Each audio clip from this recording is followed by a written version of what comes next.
Okay. Welcome back to Boruto Anime Review, episode number 276. You're probably thinking, Nick, you should have done this 3 days ago. Indeed, I should have. If I didn't have like 8 anime to work on, I wasn't going to finish because of timing.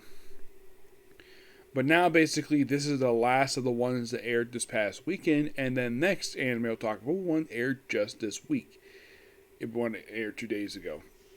Now, this episode, we're talking about episode 276 of the Naruto Next Generation's anime, Welcome to the Maze.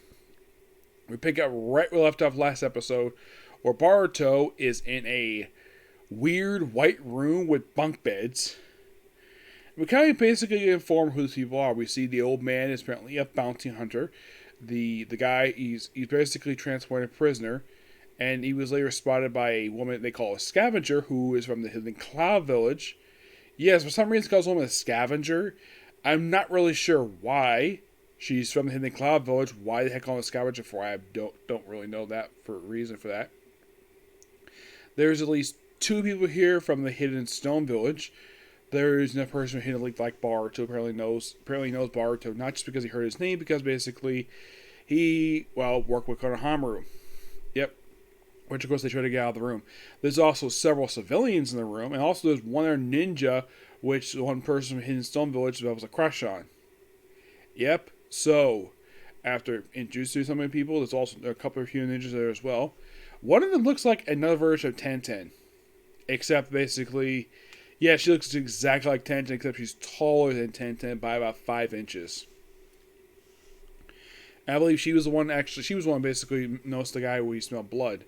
So then the guy responsible for bringing him here says, oh yeah, there was a terrible accident involving the Thunder Train, and there was also a drug facility nearby that exploded and killed a lot of the passengers. And I'm like, that's bullcrap. That they remember being on the train, but I remember going to sleep and they woke up here. Yeah, it's completely baffling of what the heck is going on here. Yeah, hopefully it's not some virtual reality stuff that basically goes on here. And we see right away this guy is not the actual guy who's running the place, because we see his arm when he kills the person who pick a card, any card, life or death. He chooses death and he kills him with his spike. Yeah, he's a puppet. Turns out this actually is not the actual guy. We see supposedly the actual guy, but this is a hologram. So apparently the only way to leave is that you have to go through five experiments and you're done. Simple as that. And apparently the one person who's from looks like the Hidden Grass Village, he knocks over a scroll that says collapse, and they basically all get knocked out, and then they wake up, every person there, and they up on a floating cube that has a collapsing tile on it. Yeah, and the one from the Hidden Stone Village first one noticed this. So, eventually the stones are collapsing. Eventually, about small percentage of people actually get lost in this thing, including the old man. He apparently is tricked by... His predator tricks a beautiful young woman to basically free him. And then she dies. Yeah, and they lose, I think, from what I can tell by the episode, not counting the person who actually killed the Stark, during this test, they lost 5 people. Though, Boruto and the other guy managed to skip on those little steps above to get to the platform, because that's all they had to do. So the other guy came up with the ingenious idea. Use the railing that's there to make a makeshift ladder. And one of the girl who actually gets an ankle, and of course that's where the crush comes in. Boruto carries her. Eventually, a lot of them do escape, and of course he hates Risco. That's the guy who prisoner. Excuse me, yes. And of course, I'm very impressed with this particular test. And, you have 4 more left, then you can leave. And of course, they're basically given a brief respite before they actually go through the next experiment. Okay, so we have a pretty interesting start to this particular arc. Now, given the fact there's 5 experiments, we're probably going to be up here about 5 or 6 episodes. That is my personal guess. Unless somehow they manage to squeeze in 2 experiments in an episode. I'd be surprised about that. Now, by the way, here are the titles of the next several episodes. We have Disappearing Life, Musical Chairs, The Seven Walls, Breakthrough, and The Eighth Truth. That is the titles of the next 5 episodes. Yep. But yeah, that's it for that one. Now on to the newest chapter of manga. Chapter 75, Thou Dominion of Gods. Yes, and Daemon, Ita's little brother, is on the cover. So basically the chapter starts off explaining about Ida and her abilities. Or apparently she has a charm, affects everybody, doesn't matter what charm is, and the only person unaffected by this are blood relatives and people who are Kuski. So that could explain why Boruto and Kawaki are not affected by this. And apparently she has sort of this hearing where she can hear anywhere. And Armando basically explained this and explained the whole thing with her brother. And then we have Boruto and him doing like a test. Yeah. And of course, some the abilities. And of course, they're chit-chatting. And of course, also. Then we see a divine tree in a flashback. Yes, because this was apparently Kira's plan to create another divine tree to eat the fruit. And I mentioned this guy was been here a long time ago, left the godhood. And of course, Kitsuke is here. He's listening to all this. So, I thought this chatting here. The other guy's name is Shinjutsu.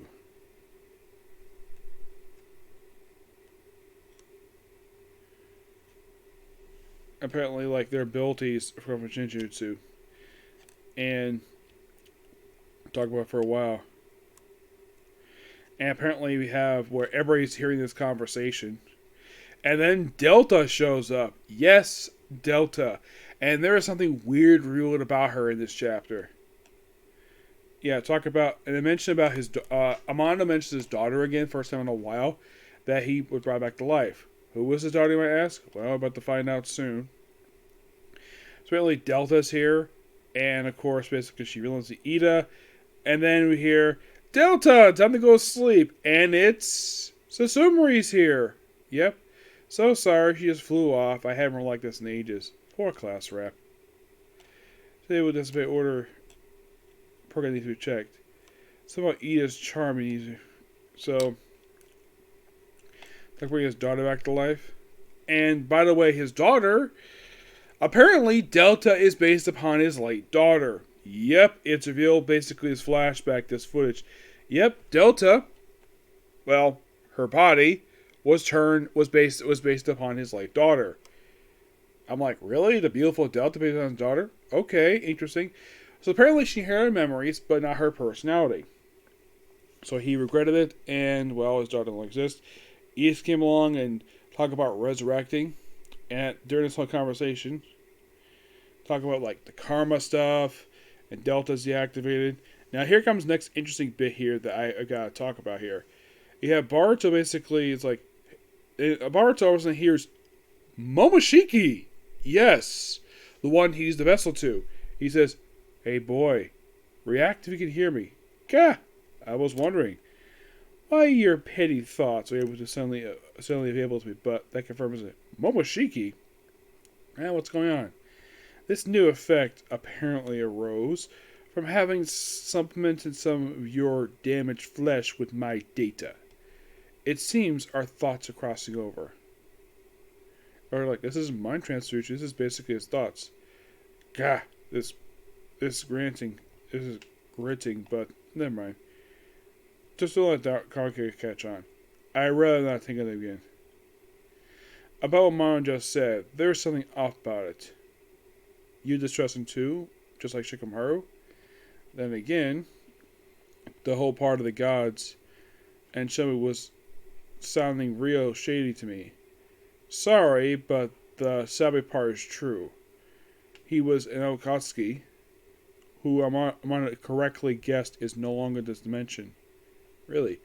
The same with the Shinjutsu. I too observed this plane for a long time, and I have underestimated the all understanding of existing Shinjutsu.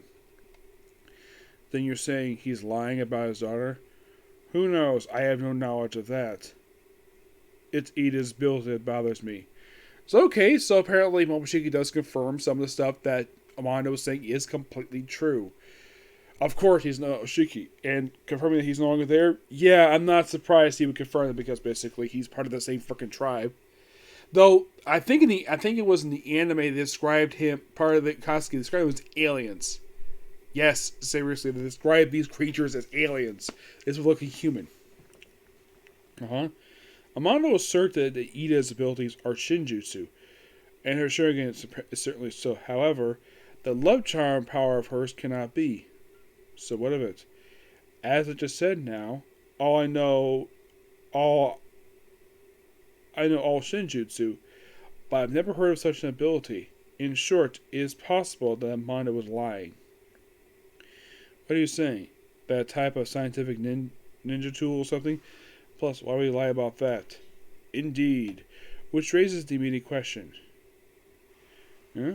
That was only a quick peek, but Amanda's daughter, Shinzu Abaki, did exist. She died when she was 24.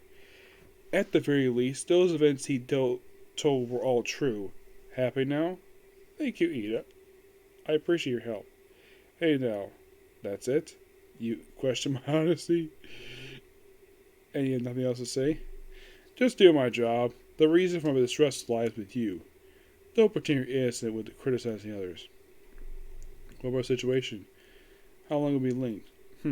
It's not as long as I want to be doing this either. Our thoughts linking each other against our wills.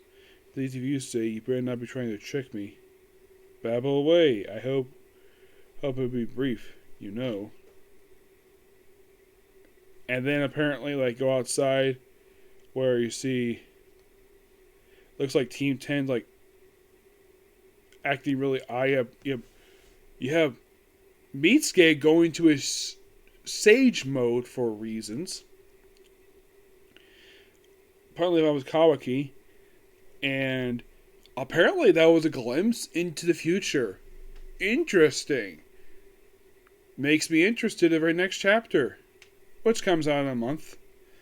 Let's see, I think it's a month, isn't it? 26 days. So yeah, a little over about 4 weeks from now. So, damn good chapter. I love it. This was a really good. Even though it was a talky chapter, but damn, we got a lot of information basically out here. But I think the most shocking thing about this chapter was Momoshiki. I did not expect him basically to appear at all. I think anybody reading this did not expect to see him again. Especially since now they do explain the reason why they're able to do this because, well, part of his data is part of Boruto's flesh now. Okay. I can kind of buy that. Yeah, and of course, Ida confirming about Amon having a daughter.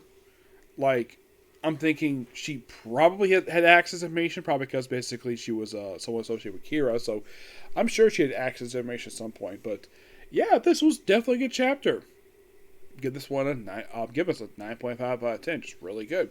Okay, so that's episode of you. Next episode, Comic Corner, and then Chainsaw Man. Yep, next video. Bye.